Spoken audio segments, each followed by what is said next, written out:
I've been using Help a Reporter Out for decades. So like decades. And you email me and you're like, yeah, we just bought Help a Reporter. We're bringing it back. Good, good way to get an email open these days, I guess. It's a great email to receive. Yeah. Yeah. I think that your enthusiasm is very consistent with what I've seen in the inbox. In fact, when you put out that announcement, I had multiple people email me and they're like, Edward, did you see? Did you see this? I'm like, yes, this is crazy. Well, I saw your video. I was sitting in an airport and I was doing some research on like what people were saying, and your video was one of the first things that popped up. So figured that you'd have some good insights to share. Oh yeah, well this is gonna be the new video now when people search Help a Reporter Out on YouTube. Awesome. It's Brett is bringing Help a Reporter Out, reviving it, bringing it back from the dead. So okay, for people who don't know Help a Reporter, I'll have you. I think you could probably explain it better than I can. Sure. Yeah, Help a Reporter Out connects journalists with sources so that they could connect and create some amazing stories. And since, like you said, it's been around since 2008 and has gone through a couple ownership changes, and it's back. And it's today was the first email that got sent out. And Wow. I was very, very surprised to see some really, really good outlets that were in there. And the inbox is a fun place to be right now. That's amazing. First email just went. Dude, thank you. Thank you again for coming on the day that you were literally right after sending out the first email reviving it. I really thought it was gone when it, so, okay. So Help a Reporter Out, for people who don't know, if you're a journalist and you need an expert source for your story, you're writing a story, you need an expert source to corroborate something or shed more light on something. You put out a request. It's free for the journalist, and you put out a request to Help a Reporter Out, and then an email goes out. 3 emails a day goes out to different experts in the network, and it's free to be an expert in the network. You pick which subjects you're interested in, and then 3 times a day you get emails from journalists in those subjects, and you can respond to journalists. And if a journalist accepts your quote, then you get press, you get clout. And if you're into search engine optimization, you also get a backlink, which boosts your domain authority and makes ranking for competitive keywords a lot easier. So that's Helper. And the success of this, there was so much success from this that there's been lots of other platforms that have done this. For example, featured.com, which you founded originally as Turkle. I was using it back when it was Turkle, and then you rebranded it to Featured. I actually want to ask about that later on. And so featured.com is one of these. And then I guess featured.com acquired Help a Reporter Out, or is it independent? I'm also curious how they're going to work together. Yeah. First of all, great rundown. I got to get you a HARO t-shirt when we print them. So Awesome. that was a good description. Yeah. So HARO operates independently of featured.com. And so the transaction was essentially a Featured acquired Help a Reporter Out from Cision. And like I said, today is the first day that we're starting to revive it and send that out. And so a couple things that I would love to clarify. And like, first of all, people were really, really excited. It blew my expectations away in terms of seeing this revival, coming in. I knew it got discontinued for a reason. I knew that some journalists and newsrooms had lost trust in HARO, mainly because of this rise of AI and misinformation. And so we're on a mission to really course correct a lot of that stuff. I think, step 1 for us is reviving the service. Step 2 is working on restoring that trust in HARO. I think that comes in multiple different ways. I think that number 1, it's combating AI. So it's basically getting that out of the platform. It's equipping journalists and reporters with community tools to report a lot of the bad actors that can surface. And then it's also going on this quest to do some identity verification to make sure that people are who they say they are. There's a really good, this is very timely, but the Press Gazette came out with a story, a 2-week investigative report on that forced, I think it was about a dozen publications to retract stories for quoting people who weren't actually people. They didn't exist.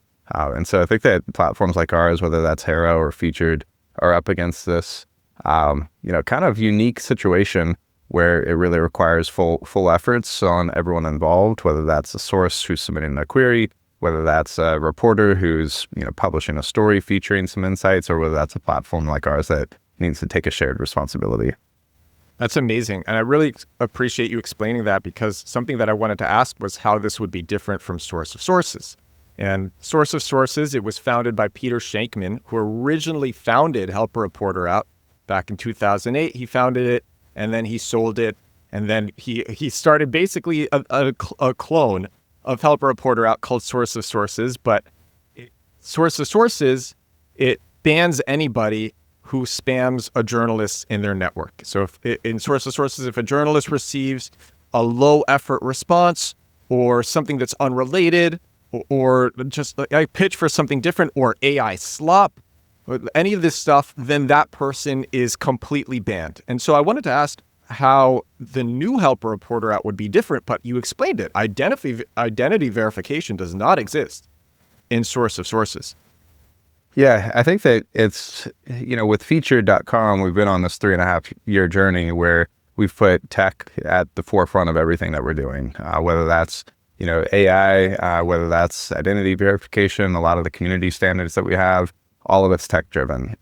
I think what we're really looking forward to is taking this email newsletter service that has existed for a couple decades and applying some of the technical learnings that we've got so that we could try to combat it.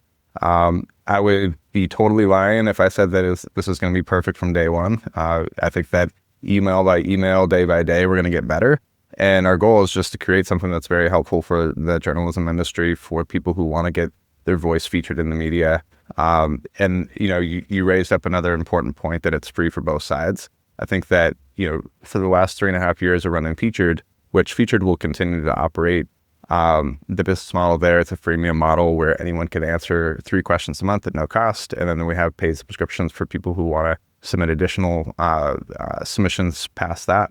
And so with HARO, it's free for both sides, and it's fully supported by newsletter ads. That's the whole business model. And so I think that the business model affords some new luxuries that we haven't been able to really explore with Featured. And that's the really interesting part, where now we might be able to really unlock value for both sides.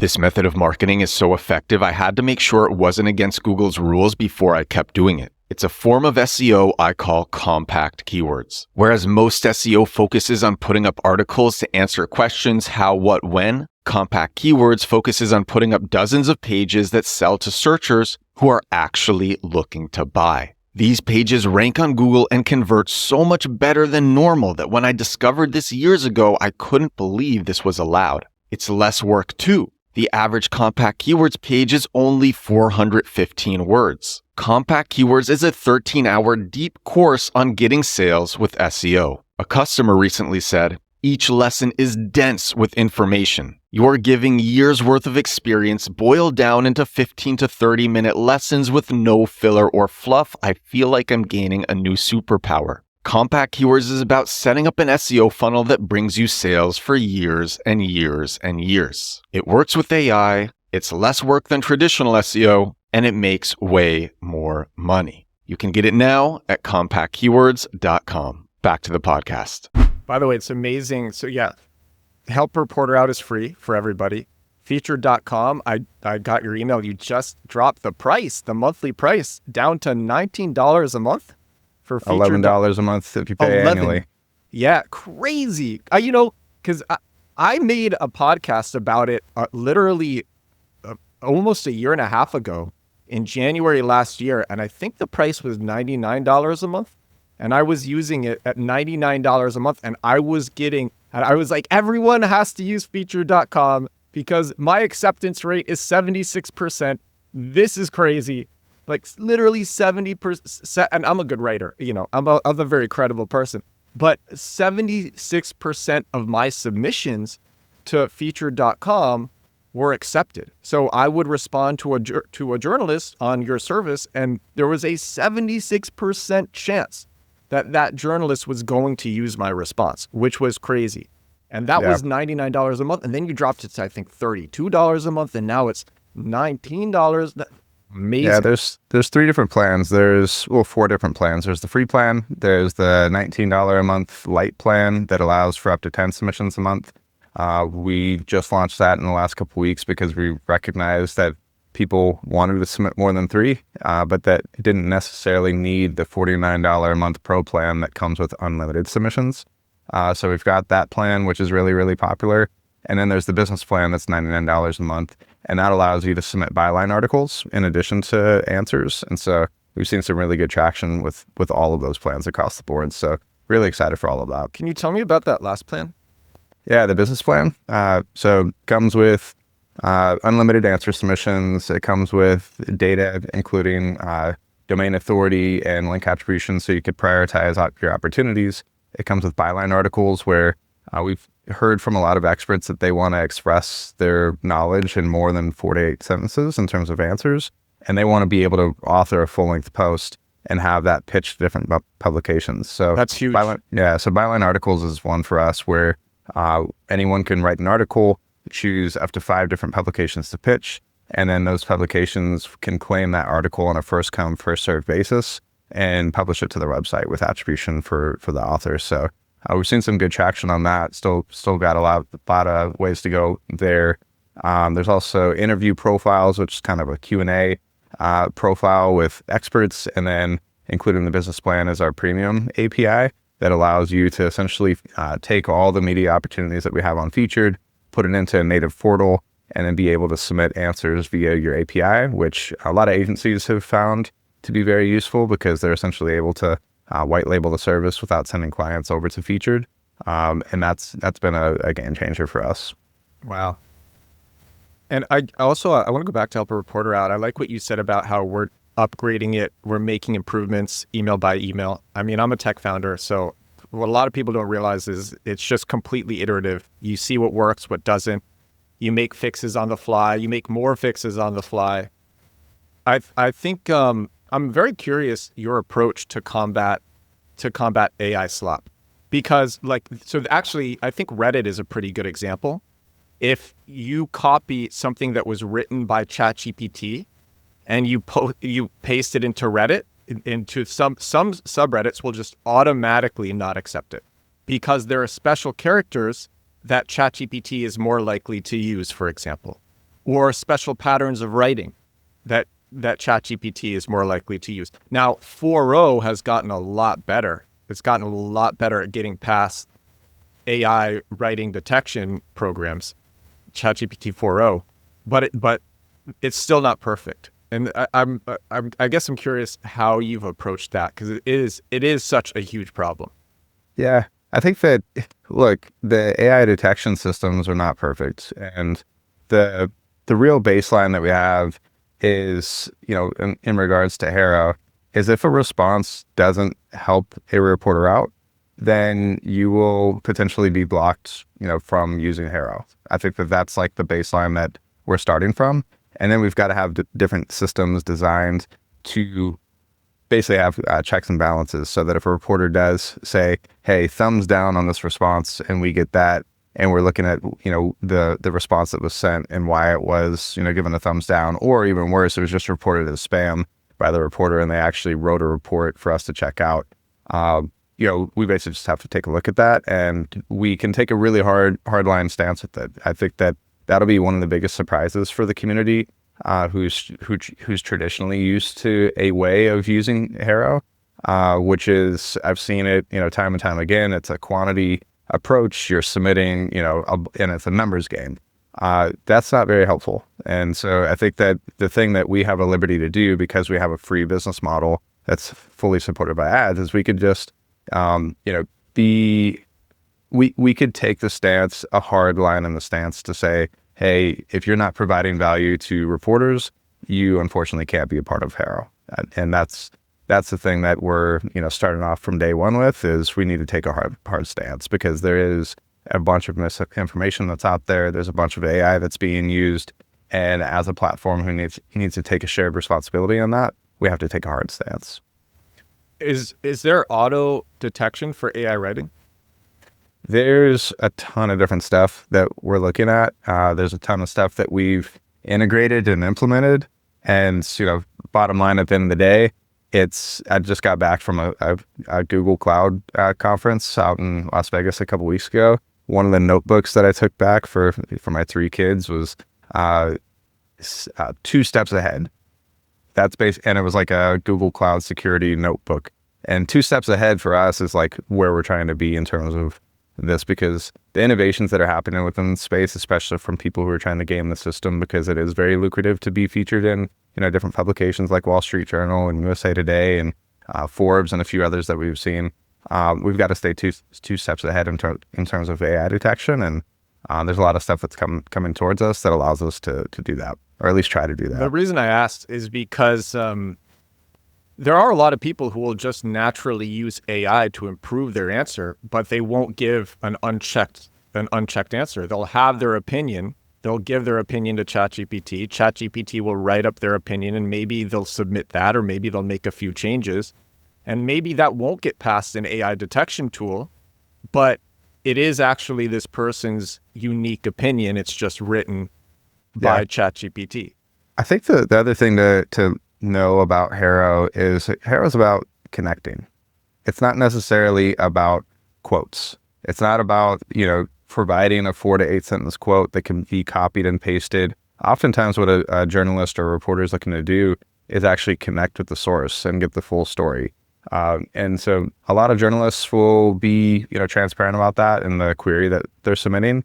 But oftentimes we're seeing that people will actually want to connect with that source to verify them, because there's a lot of, a lot more pressure from newsrooms to verify sources before you actually feature them in a story. So it's very rare that I would say that, and this is kind of a surprise and a shock for people who are submitting, that you're just going to submit and it's going to be over and done with. I think oftentimes that's the first intro, if you will, and you've got to work with the reporter to get the story across the finish line. But and I think that going back to your point about, hey, how do you use AI to get through writer's block?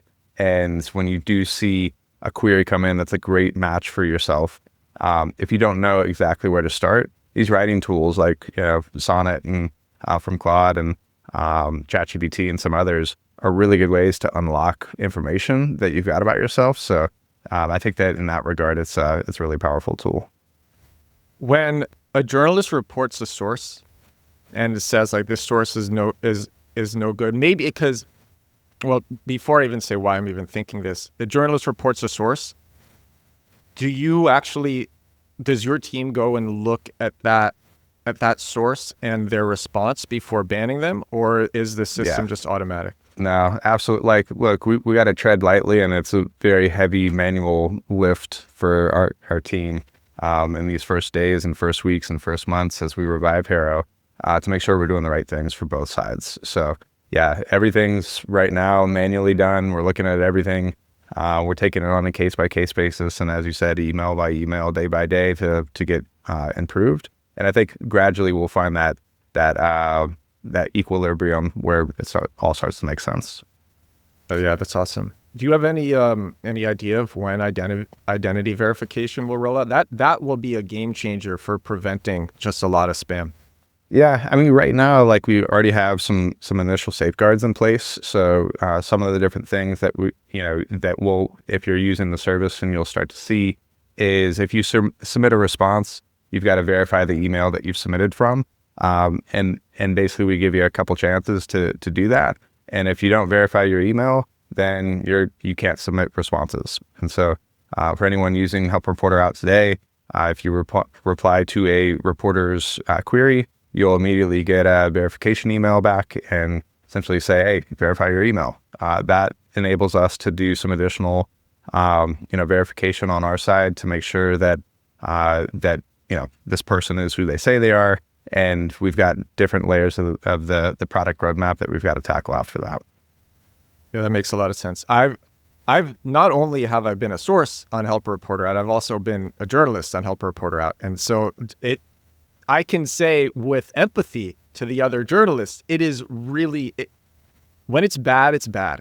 Like when you get spam, you get so. I mean, and this was before. Oh, this was before ChatGPT, and with ChatGPT, I'm sure it was so much worse. I was just getting a ton of content spinners, just Yeah. nonstop. I think I Yeah. think that's one of my biggest surprises actually since we announced the acquisition and we basically gave it a week to settle before we sent out our first emails today.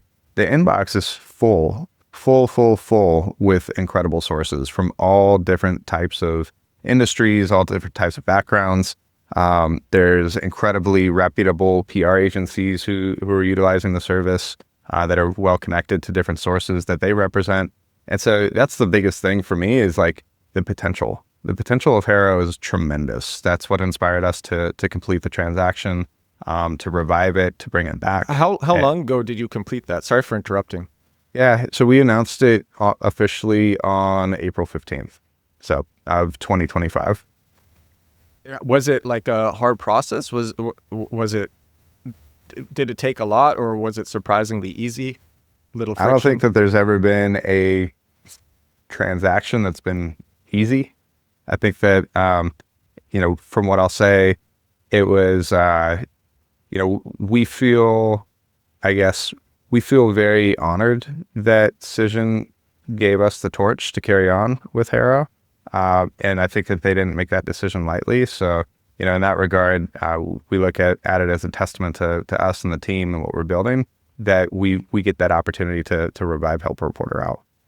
I have to ask, and it's totally fine to say no. Are you able to talk more about the transaction, the process, and what went down?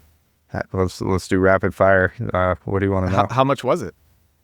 Can't tell you that. Okay, all right. How We haven't disclosed terms. We haven't disclosed some of the assets that are required. It's Got it. pretty much just like everything that we would need to revive the brand. When did the transaction complete?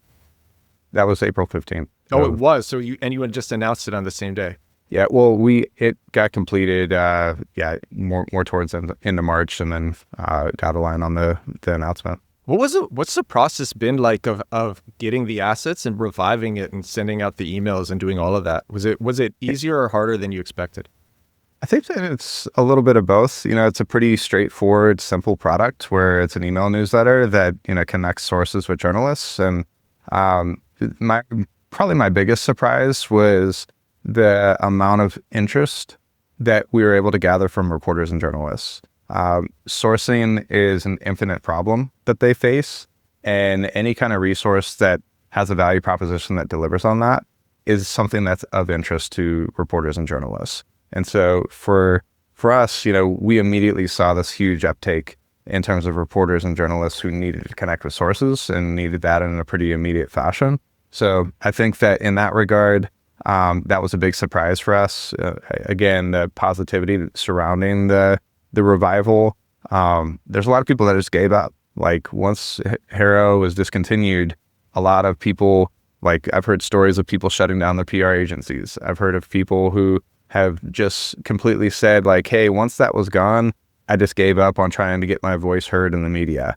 And so I think that opening this door for hundreds of thousands of sources is a tremendous opportunity to once again have your voice heard, elevate your brand, and really be featured online. That actually reminds me. So I put out a bunch of notifications to my audience saying, you're coming on the show and talking about the acquisition and reviving Help a Reporter Out. And a very consistent question that I received from people, because I have followers everywhere, were, will this work in my country? I'm in Germany. Will this work in Germany? I'm in India. Will this work in India? I'm in Brazil. Can I use this in Brazil? And a lot of people just all over the world want to know, can they use Help a Reporter Out too? Yeah, right now we're only supporting the English language. So as long as you, you're submitting a query in English and you meet our criteria to submit a query, then I think you should be good. But we'll figure it out as we go.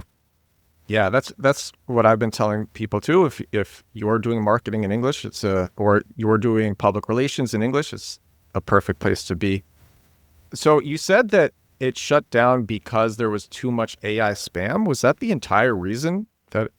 So just to clarify on that, I'm not sure why it was discontinued. That was, Cision's decision, just from a lot of the chatter and frustrations that people had voiced, and that we had read about in our due diligence. That seemed to be a lot of the concerns around using a service like HARO, was just the fact that people were not helping a reporter at the end of the day and causing more work and more risk on their side. It was so, first it rebranded to Connectively, and then it stayed Connectively for a year, and then it shut down.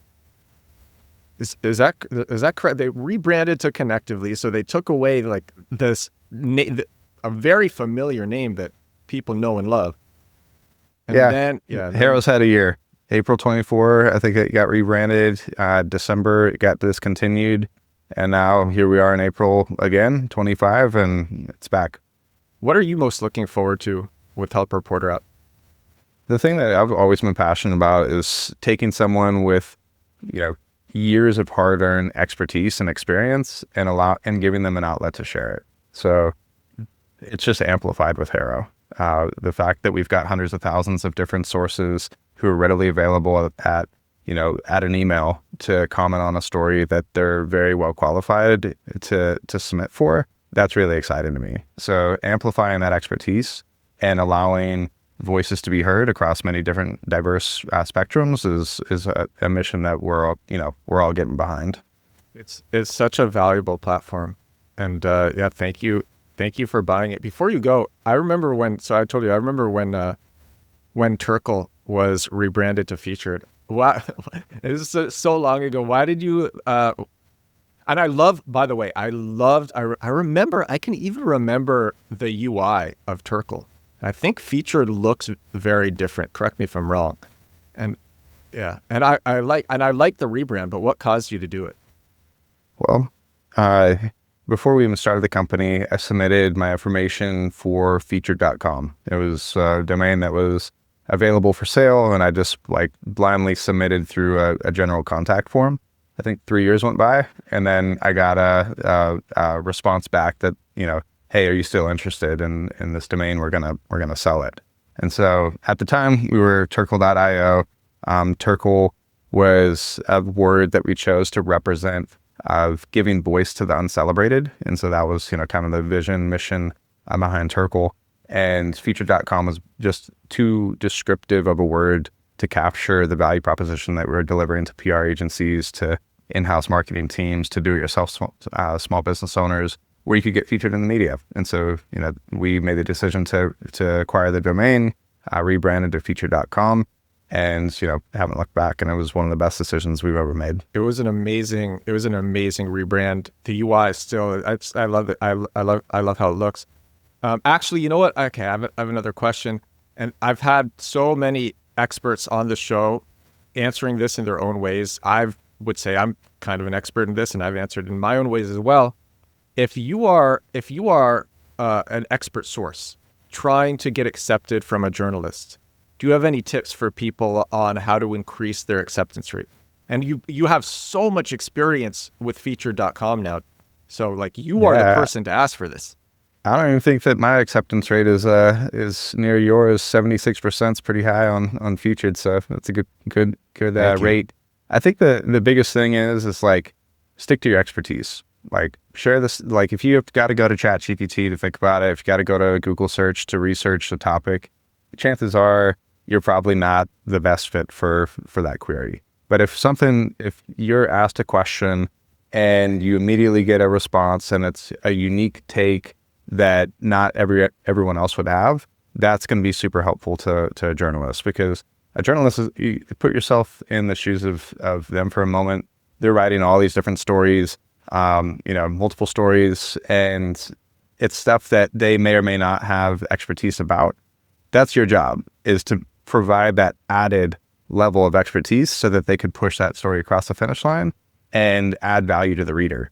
And so if you're not adding value to the reader, adding value to the reporter, then I would think twice before pressing submit. And for the stuff that you're just hey, this is all me, go for it and learn from it and see what gets picked up. And, email by email, response by response, keep it going and have your voice heard. Yeah. The number one thing I think is to lead with why you are a credible source. Be brief with that, because these journalists in general get so many pitches, but lead with a one sentence, just a few words for why you are the person that the journalist should choose as their expert. That's why you're absolutely credible. That's great. How people can learn more, you could go to helperreporter.com, enter your email address, and you can get an email every single day from us with the relevant media queries that are there. So that's one way to the easiest way to get started. And then if you're looking to really elevate your game and have more media opportunities at your inbox, then featured.com is another one where you could sign up for a free account, submit 3 answers a day or 3 answers a month at no cost, and really start to experiment with both platforms to see where you could find your niche and where you can add value. So I appreciate you having me on. Thank you so much. Stick around after this ends, because the video will have to upload. But for everybody watching, listening, this is episode 658 of my daily digital marketing show, The Edward Show. 658 Congrats. days in a row. Thank you. Doing this thing. And I will talk to all of you again tomorrow. Bye now.